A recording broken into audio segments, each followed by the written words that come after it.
नमस्कार दोस्तों, welcome back to my YouTube channel base of education Mantra. प्यारे दोस्तों, हम कर रहे हैं सीटेट में। ठीक है, हम सीटेट में क्या कर रहे हैं, एसएसटी के प्रीवियस ईयर के क्वेश्चन पेपर को कर रहे हैं। ठीक है, एसएसटी के प्रीवियस ईयर के क्वेश्चन पेपर को हम कर रहे हैं। तो इसके पहले हमने 30 क्वेश्चन हमने करा दिया था। ठीक है, आज हम 31 क्वेश्चन से 60 क्वेश्चन तक करेंगे। ठीक है, तो अगर आपने इससे पहले के भी वीडियो को नहीं देखा तो प्लेलिस्ट से जाके वीडियो को देख लेंगे, डिस्क्रिप्शन बॉक्स में लिंक दे दिया जाएगा।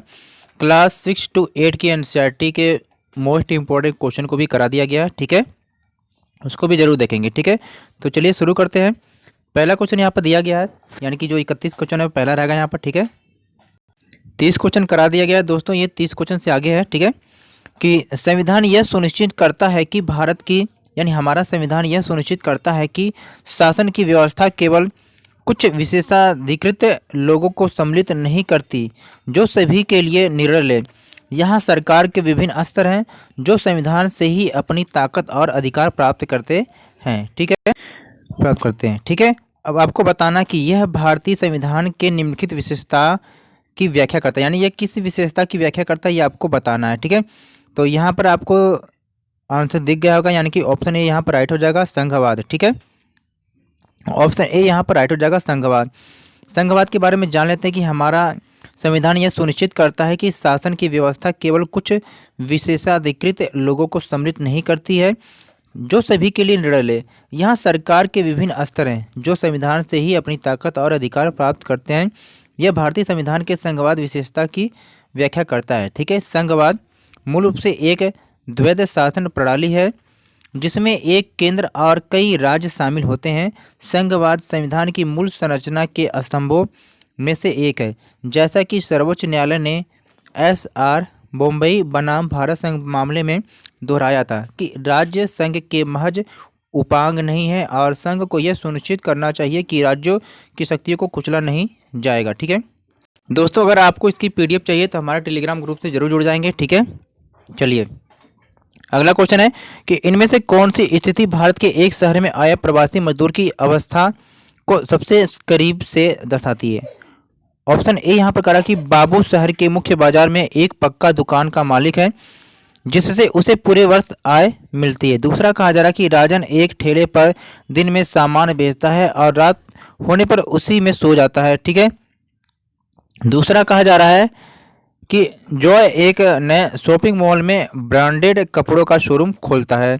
अगला है कि वीणा एक अनधिकृत बस्ती में एक दंत चिकित्सालय चलाती है। अब आपको बताना है कि इनमें से कौन सी स्थिति भारत के एक शहर में आए प्रवासी मजदूर की अवस्था को सबसे करीब से दर्शाती है। तो यह जो दर्शाया जा रहा है ऑप्शन डी को सबसे करीब से, कि राजन एक ठेले पर दिन में सामान बेचता है और रात होने पर उसी पर सो जाता है। कारण ये कि उसके पास आज घर नहीं होगा, वो दूसरी जगह से आया होगा यहाँ पर। ठीक है, देखिए राजन एक ठेले पर दिन में सामान बेचता है और रात पर उसी पर सो जाता है। यह स्थिति भारत के एक शहर में आए प्रवासी मजदूर की अवस्था को सबसे करीब से दर्शाती है। अपने मूल निवास स्थान से दूर आंतरिक अथवा अंतर्राष्ट्रीय सीमाओं के पार लोगों की आवाजाही को प्रवासन कहते हैं। अंतर्राष्ट्रीय प्रवासी श्रमिक अधिनियम 1979 में प्रवासी श्रमिकों को नियुक्त करने वाले सभी प्रतिष्ठानों का पंजीकृत होना अनिवार्य किया गया है। ठीक है, क्वेश्चन नंबर 33 को देखते हैं। नेक्स्ट क्वेश्चन यहाँ पर है कि दादन व्यवस्था के संदर्भ में निम्नलिखित कदरों पर विचार कीजिए, यानी कि दादन व्यवस्था क्या है आपको बताना है। ऑप्शन ए यहाँ पर है, यह व्यवस्था भारत में बड़े उद्योगों में प्रचलित है। इसमें व्यापारी कच्चा माल देता है और उससे तैयार माल प्राप्त करता है। इसमें बुनकर अधिकतर अपने घर का कार्य घर या कार्यशाला में कार्य करते हैं। अब आपको बताना है इनमें से कौन सा करेक्ट है। ठीक है, तो देखिए यहाँ पर जब देखेंगे आप करेक्ट आंसर, तो यहाँ पर जब देखेंगे आप तो यहाँ पर ए और बी दोनों सही हो जाएगा और बाकी क्या है ये आपका सी गलत हो जाएगा। ठीक है, यानी ये व्यवस्था भारत में बड़े उद्योगों में प्रचलित है। इसमें व्यापारी कच्चा माल देता है और उसे तैयार माल प्राप्त होता है। ठीक है, यानी कि यहाँ पर ए बी, यानी इसके लिए क्या हो जाएगा आपको ऑप्शन बी यहाँ पर सही जाएगा, यानी ए बी दोनों सही है। ठीक है, व्याख्या देखेंगे कि दादन व्यवस्था में बुनकरों और व्यापारियों के बीच एक तादात्म्य संबंध स्थापित होता है, जिसमें व्यापारी कच्चा माल देता है और उसे तैयार माल प्राप्त होता है। यह दादन व्यवस्था भारत के अधिकांश क्षेत्रों में बुनाई उद्योगों में प्रचलित है। इसमें बुनकर अधिकतर अपने घर या कार्यशाला में कार्य करते हैं। ठीक है, आगे देखते हैं। सॉरी दोस्तों, इस पर ध्यान देंगे, यहाँ पर बी और यानी ऑप्शन सी यहाँ पर सही हो जाएगा, यानी कि बी और सी दोनों सही है, यानी ये गलत है। यहाँ पर ये ध्यान से देखेंगे, यहाँ पर बी और सी सही हो जाएगा, ये वाला आपका गलत हो जाएगा। ठीक है, इसको ध्यान से देखेंगे आप, बी और सी सही हो जाएगा। अगला क्वेश्चन यहाँ पर है कि एक विरोध प्रदर्शन के दौरान पुलिस द्वारा हेक्टर पीटरसन की हत्या की घटना किस ऐतिहासिक संघर्ष से जुड़ी हुई है। ठीक है, ऑप्शन सी सही है।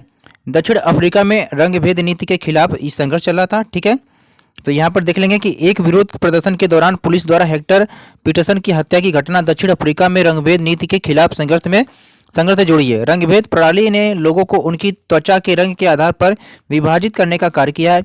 इसी रंगभेद प्रणाली के कारण ही क्या अश्वेत लोगों को मतदान के अधिकार से वंचित रखा। रंगभेद व्यवस्था ने उपनिवेशवाद और जातिवाद के चरम को दर्शाया। रंगभेद के खिलाफ लंबे संघर्ष के बाद वर्ष 1994 में दक्षिण अफ्रीका के आखिरकार स्वतंत्रता प्राप्ति के एक और नए संविधान का निर्माण जो रंगभेद पर प्रतिबंध लगा दिया। ठीक है, अगला क्वेश्चन देखेंगे क्या कहा जा रहा है, ध्यान से देखेंगे कि हिंदू उत्तराधिकार अधिनियम धारा 2005 निम्नलिखित में से किस कारण हेतु क्या है लैंगिक समानता की और एक कदम है। ठीक है, तो यहाँ पर जब देखेंगे तो ऑप्शन यहाँ पर क्या सही हो जाएगा, यहाँ पर जब देखेंगे तो ऑप्शन बी सही हो जाएगा, यानी कि यह बेटियों को पिता की संपत्ति पर अधिकार दिलाता है। यानी कि पिता की जो संपत्ति में बेटी, बेटा और पत्नी का पूरा अधिकार है। ठीक है, यहाँ पर ध्यान देंगे, यहाँ पर कहा जा रहा है कि हिंदू उत्तराधिकार अधिनियम 2005 के अनुसार यह बेटियों को पिता की संपत्ति पर अधिकार दिलाता है। सितंबर 2005 में 1956 के अधिनियम में संशोधन किया गया है। इसके बाद के वर्ष 2005 से महिलाओं को संपत्ति विभाजन के लिए सदायिक के रूप में मान्यता दी गई। यानी कि इस अधिनियम की धारा 6 में संशोधन किया गया है ताकि यह एक क्या है सहदायक की पुत्री को भी क्या जन्म से सहदायिका बनाया जा सके। यह लैंगिक समानता की ओर क्या एक महत्वपूर्ण कदम है।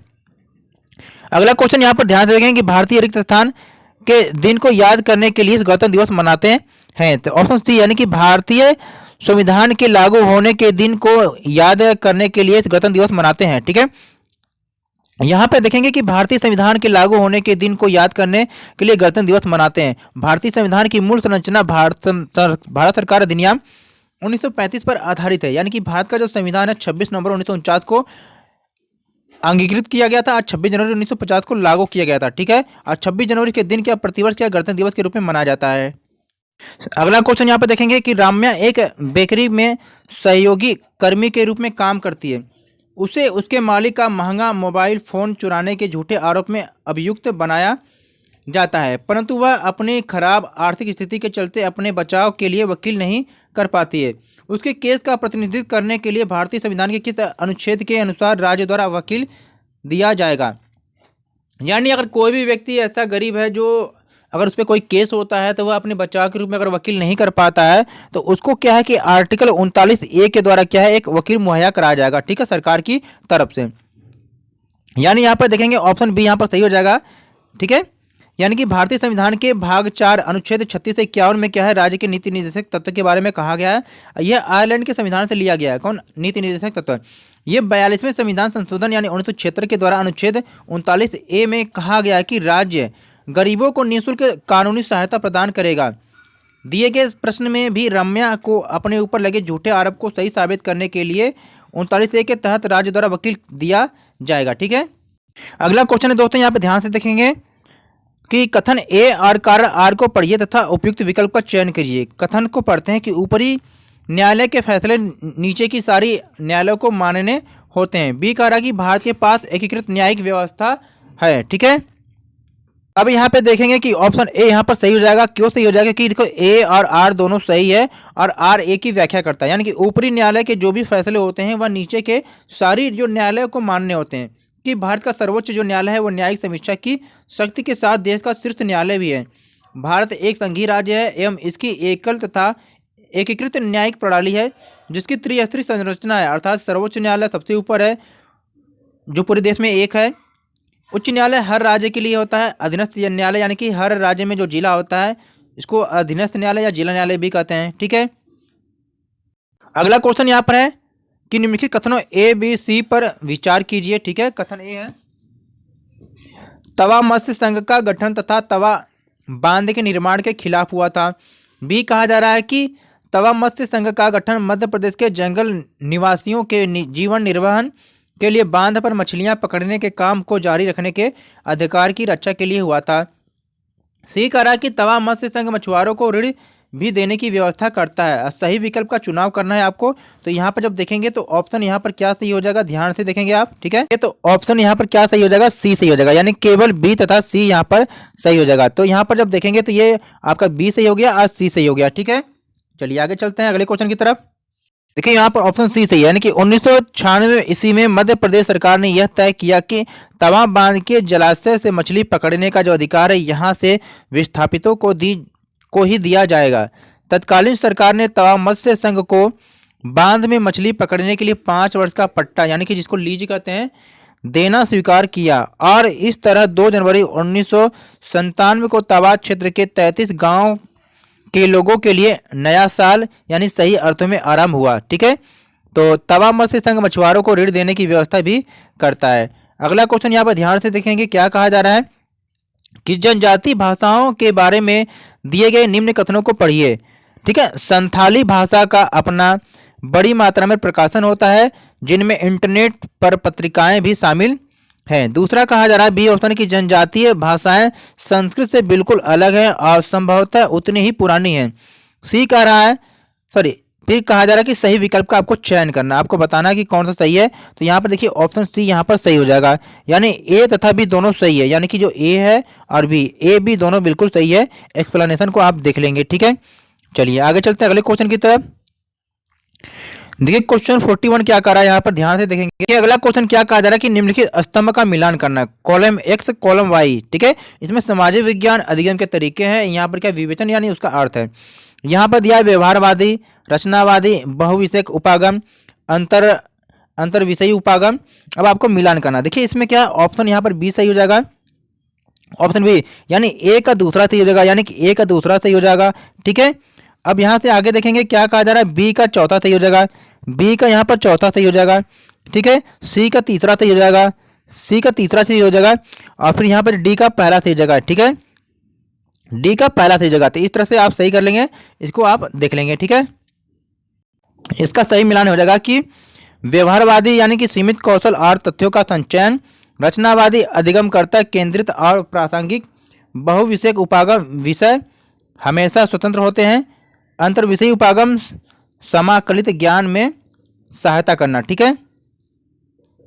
चलिए आगे देखते हैं अगला क्वेश्चन यहाँ पर दे रखा है, क्या कहा जा रहा है कि निम्नलिखित में से कौन सा शब्द इतिहास में पूरा स्थल की सही व्याख्या प्रस्तुत करता है। ये है कि ए कह रहा है कि वह स्थान जहां पत्थर के औजारों का निर्माण किया जाता था, बी कहा जा रहा है कि वह स्थान जहां औजार बर्तन और इमारतों जैसी वस्तुओं के अवशेष मिले हैं, सी कहा जा रहा है कि वह स्थान जहां आखेटक खाद्य संग्राहक रहते हैं। तो यहाँ पर जब देखेंगे तो ऑप्शन बी यहाँ पर राइट हो जाएगा, ठीक है, यानी पूरा स्थल के बारे में कि वह स्थान जहां औजार बर्तन और इमारतों जैसी वस्तुओं का अवशेष मिले हैं, ठीक है। अगला क्वेश्चन यहाँ पर है, क्या कहा जा रहा है कि एक शिक्षिका अपने विद्यार्थियों के साथ अल्पसंख्यक समुदाय के जीवंत अनुभवों के बारे में चर्चा करना चाहती है, कौन सी अति उपयुक्त शिक्षण रणनीति होगी।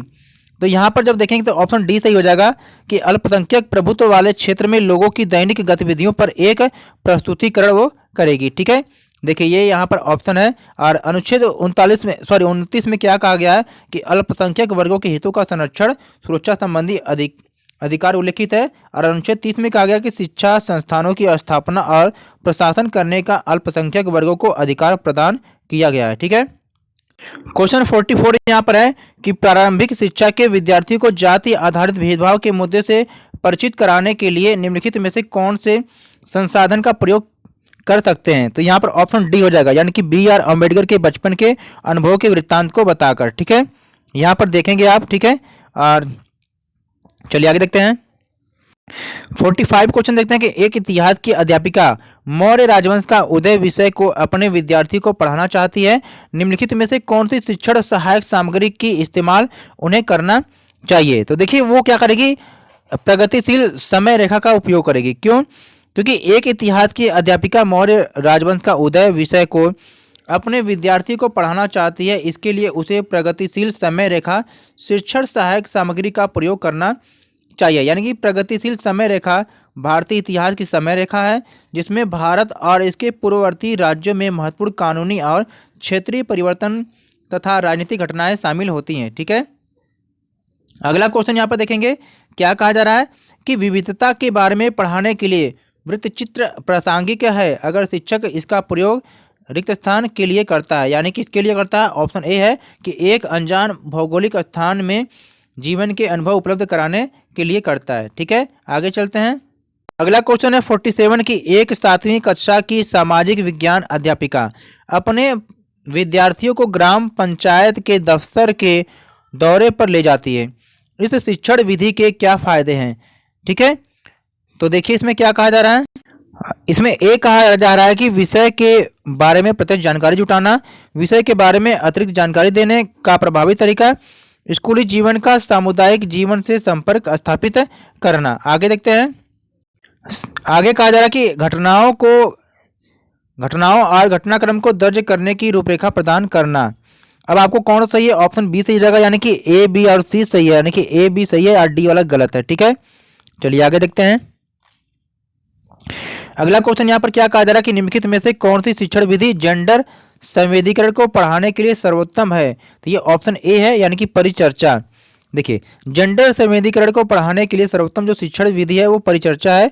शिक्षा में जेंडर संवेदीकरण का अर्थ होगा कि रूढ़िगत विचारों के ऊपर उठकर बालक और बालिका को समान शैक्षिक व्यवस्थाएं एवं अवसर उपलब्ध कराना, जिससे उनकी शैक्षिक उपलब्धियों पर लिंग भेद के कारण प्रभाव न हो सके। ठीक है, बाकी आप पढ़ लेंगे। चलिए अगला क्वेश्चन यहाँ पर देखेंगे क्या कहा जा रहा है। 49 है कि निम्न में से कौन सी रणनीति विद्यार्थियों में आलोचनात्मक सोच को प्रोत्साहित करने में सबसे उपयुक्त है?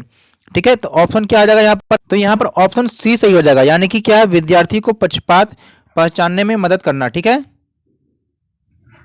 अगला क्वेश्चन है कि निम्नलिखित में से कौन सी सामाजिक विज्ञान शिक्षण विधि विद्यार्थियों की प्रस्ताव करने की, तार्किक बहस करने की, जवाबी तर्क देने की और तथ्यों या विचारों को प्रस्तुत करने की क्षमता को विकसित करती है? तो यहाँ पर ऑप्शन ए सही हो जाएगा, वाद विवाद। ठीक है, यानी वाद विवाद सामाजिक विज्ञान शिक्षण विधि विद्यार्थियों की प्रस्ताव करने की, तार्किक बहस करने की, जवाबी तर्क देने की और तथ्यों या विचारों को प्रस्तुत करने की क्षमता को विकसित करती है। वाद विवाद या बहस किसी विषय पर चर्चा की एक क्या औपचारिक विधि है। वाद विवाद में दो परस्पर विपरीत विचारों के समर्थक अपना अपना तर्क रखते हैं। ठीक है, आगे देखते हैं। क्वेश्चन नंबर 51 को देखते हैं कि सामाजिक विज्ञान की एक शिक्षिका अपनी कक्षा में शैलों की विशेषताएं विषय शुरू कर रही है। निम्न में से कौन सी गतिविधि उसके उद्देश्य हेतु सबसे अधिक महत्व रखती है? ठीक है, तो इसका जो राइट आंसर हो जाएगा यहाँ पर, तो इसका जो राइट आंसर हो जाएगा ऑप्शन डी हो जाएगा, यानी कि विभिन्न प्रकार की शैलों को लाना तथा इनका प्रयोग, ठीक है, इन शैलों की विशेषताओं को पहचानने तथा तुलना करने में करना। ठीक है, अगला क्वेश्चन यहाँ पर है कि भारत के तटीय स्थल रूप पढ़ाते हुए राजस्थान के शिक्षक किस शैक्षणिक समस्या का सामना कर सकते हैं? ऑप्शन ए हो जाएगा, यानी कि छात्रों के लिए संदर्भ बनाने में। ठीक है, देखिए, भारत के तटीय स्थल रूप पढ़ाते हुए राजस्थान के शिक्षक छात्रों के लिए संदर्भ बनाने में शैक्षणिक समस्या का सामना कर सकते हैं। कुछ शैक्षणिक समस्याएं इस प्रकार है: शिक्षा प्रणाली समावेशी नहीं है, पाठ्यक्रम में व्यवहारिकता की कमी, स्कूल स्तर के आंकड़ों की अविश्वसनीयता, शासन गुणवत्ता में कमी, शिक्षक प्रबंधन, शिक्षक की शिक्षा और प्रशिक्षण यानी स्कूल प्रशासन और प्रबंधन के स्तर में कमी। ठीक है, अगला क्वेश्चन यहाँ पर देखेंगे क्या कहा जा रहा है कि, ठीक है, कि पाठ्यचर्या में निम्नलिखित में से कौन सी, यानी सामाजिक विज्ञान पाठ्यचर्या में निम्नलिखित में से कौन सी विद्यमान बाधाएं हैं?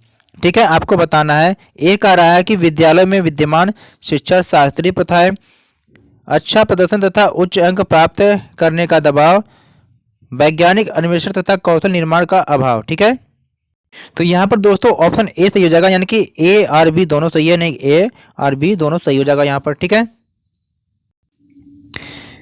अगला क्वेश्चन यहाँ पर क्या कहा जा रहा है, ध्यान से देखेंगे कि प्रारंभिक विद्यालय के छात्रों के समक्ष भारत के राष्ट्रीय आंदोलन की चर्चा के लिए निम्न स्रोतों को उल्लेखित किया जा सकता है। वो कौन सा है? ऑप्शन ए है कि सेलुलर जेल के आधिकारिक दस्तावेज और पत्र। ठीक है, आगे देखते हैं।